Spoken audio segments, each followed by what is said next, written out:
Hi, it's me again with CorelDraw Tips and Tricks. Somebody emailed me and sent me a file. Well, they sent me this file and said their star tool is not working. When they do a star tool, it just draws a polygon or a pentagon.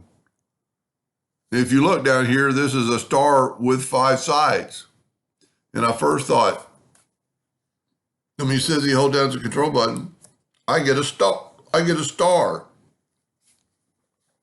Well, I just happened to realize what was going wrong. Look at the numbers up here, 5-star, 53 sharpness. His 5 sides, one sharpness. So let's turn that to, some number 53, and you get a star.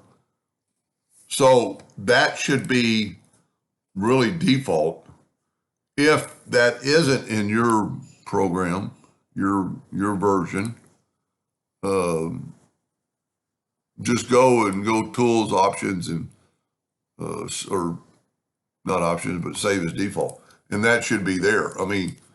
I've never really changed that. It won't let you go past 99. Look at that. And then what's neat about this, you can go downhill and slowly change it. Probably 50. No, see, 50 isn't perfect. So maybe it was 53. What I'm meaning by perfect, if you draw a 2-point line from that node to that node, well, it's not perfect, is it? Before I ever say that, let me make sure I'm in my nodes. I don't really think it really matters, but now that I said it was perfect, wow. I don't know if it'll let you go 52 and a half.